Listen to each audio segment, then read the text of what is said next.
Hi guys, welcome back to my channel. Today I am doing the mental health on Booktube tag, which has been co-created by myself, Nicole and Simone. As you'll have seen from the announcement video, which I will leave up here, Simone and I are joining Nicole to co-host Mental Health Fun throughout the whole month of May, and I'm really excited about it. And so we thought we would do a tag to kind of go along with it and to get people talking and to help kind of spread the message of both mental health-a-thon and mental health awareness. So we've just come up with a few questions and hopefully you guys will want to do this tag. We just want to make it clear you don't have to answer any of the questions. You can just answer a few of the questions, whatever you're comfortable with. Like we said in our announcement videos, we want this mental health-a-thon to be a positive space and a safe space for everybody. So just look after yourselves as always. I've got my notes here. Let's get on with the questions. So question 1, why do you read books about mental health or featuring characters living with mental health illnesses? So I have to admit, before I joined Booktube, I didn't actively search out mental health books or characters living with mental health issues. It's definitely been something that has developed whilst I've been on Booktube. But I like to read now to find out more about other people and how other people live, but also to educate myself and also to kind of see myself in books. And as we all know, that representation is so important in books, and I will just say I'm well aware that as a cis white middle-class woman, straight woman, I obviously have the privilege of an awful lot of representation in books, but mental health representation is one of those things that I haven't seen a lot of, and it does really help me, and it also reminds me of the importance for representation for other people. So yeah, that's kind of why I read mental health books now, is to learn, it's to see myself, and also to have like better conversations with people, and also to, you know, by passing books on, trying to kind of spread that message. So that is why I read books. Question 2, what aspects of mental health or mental illness do you wish were discussed more in books? Okay, so I would like to see more of people with mental illness who are high functioning. I think we get a lot of like when people are right down in the depths, which is great and is also really important, and we get quite a lot of like recovery stories, which is also really important. But I would like to see a bit more of like people who are high functioning but also have a mental illness. I personally have generalized anxiety disorder and have also previously suffered with depression. But I would be considered high functioning because I managed to hold on a job and I have a relationship and all that kind of thing. But sometimes the anxiety demon can jump up and bite me, and it would be nice to have a bit more of that representation. If you have any books that have that kind of character, please comment me below and let me know, because I would really like to read them. Question 3, do you read any non-YA contemporary books that talk about mental health, mental illness, e.g. non-fiction, classics, etc.? As you will see in my mental health on TBR, which will be up shortly, I read quite a lot of non-fiction. My mental health TBR is quite heavily non-fiction because I personally find that less triggering. For some reason, when I read fiction that's got characters with mental illnesses in, I seem to take that like on board a lot more. Whereas if I know, I realise this is kind of a weird thing, but if I know it's non-fiction and it's someone else separate from me, I find it a lot easier to read. So I tend to read non-fiction. I don't think I've read any classics actually with characters who have mental illness, or at least not overtly. So again, if you've got any recommendations for that, comment me below, because I'm always looking for more books to read on mental health. Question 4, have you ever read a mental health book which has had a profound impact on you? If so, which one? Do you guys want to guess which book I'm about to hold up? I'll give you 5 seconds. 5, 4, 3, 2, 1.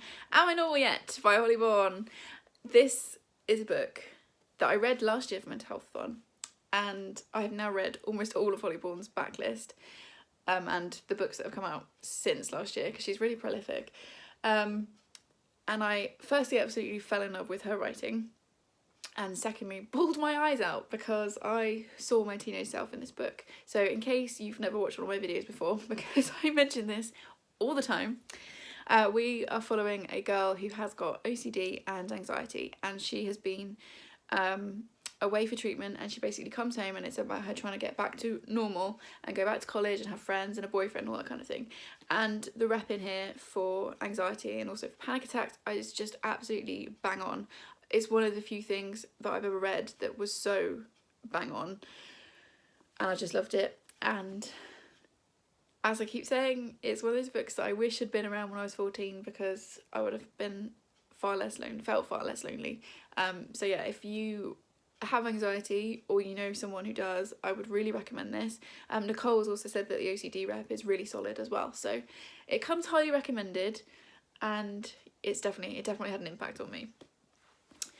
Question 5, who are some of your favourite creators who talk openly about mental health, booktubers, bloggers, etc.?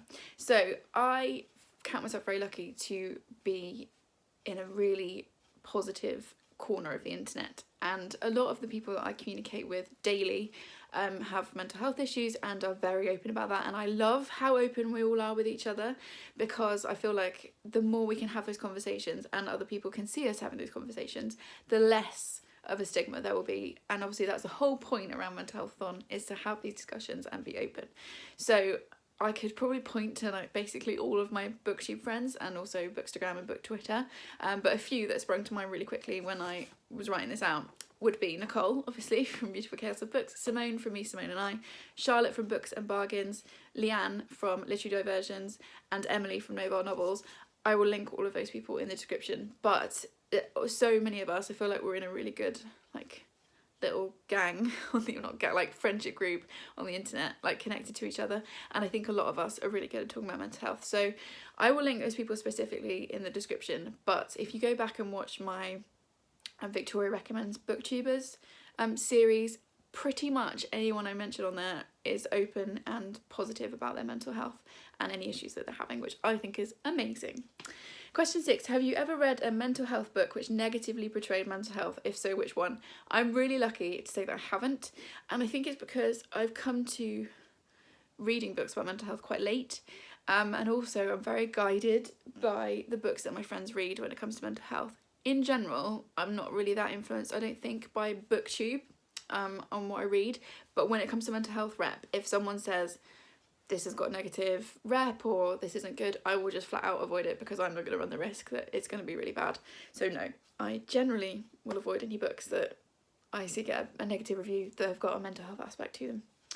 Question 7, what is your favourite book, series, genre to read when you're struggling with your mental health? So I have two very different answers to this, which I feel like is very on brand for me. So the first place I always go when I'm feeling pants is back to Hogwarts. And look at this stunning edition.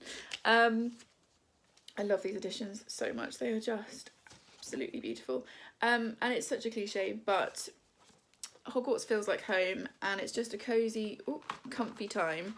So yeah, I will always go back to Hogwarts when I'm feeling really bad.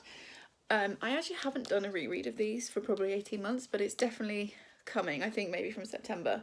So yeah, they are just like comfy and cozy and familiar, and I feel like when you're having a tough time with your brain, just going back to things that are easy is the way forward, and they make you feel good. And yeah, always going back to Hogwarts. And then the other option for me when I'm having a tough time with my brain is just a really like graphic violent thriller. So for example, Sweet Pea by CJ Scoos or Karen Slaughter, just something that completely redirects my brain. And I don't know what it says about me, but for some reason that helps when I'm struggling. Just an easy but like violent read. I don't know. We'll just leave that there. So yeah, those are the two very different books that I find help when I'm struggling. Question 8, is there a mental health book you wish your younger self could have read? Yeah, I've already answered this. This book. I wish I could put this in the hands of my 13, 14-year-old self and say, it's not just you and it will be okay. Yeah, always this book. Question 9, is there a mental health book which you are yet to get to but still want to? Yes, I'm not going to give a direct answer for this because my TBR for Mental Health will be up in a couple of days, and that is full of books I'm so excited to read. So yeah, we'll leave that till then, but check that video out. It'll be out in a couple weeks, I think, like maybe 10 days, something like that. It'll be up soon, so go and check that out for my full answer. And then question 10, tag some fellow booktubers who talk about mental health on their channel. So we obviously want as many people as possible to do this, and if you do it, please use the tag mental health fun so that we can find you. But I'm not going to tag anyone directly. I'm going to do an open tag. The people I've already mentioned are tagged, but I also don't know who Nicole and Simone are going to tag, and we've, like, our friendship groups very much overlap. So if you are a booktuber or a book blogger or bookstagrammer or book Twitter or wherever you are, if you want to do this tag, absolutely, please do. Like I said, please use the hashtag mental health fun so we can find you and spread the message even further. But yeah, consider yourselves tagged basically if you want to do this video. I've had so much fun doing this tag. I'm really excited for Mental Health Fun. I've got so much mental health content coming for you guys. Anything I've mentioned I will link in the description, along with the 2 videos I've already made on my own mental health. And yeah, have a chat with me, tell me books that you love that have got good mental health rep, recommend me a classic if you can, because I'd really like to read some classics that have got more of a mental health slant. So far I've been reading a lot of like children's classics, which has been lovely, and is also something I'd recommend if you're struggling with your brain. Children's classics just soothe my soul. But yeah, until next time, I will see you in the next one. Thanks guys, bye!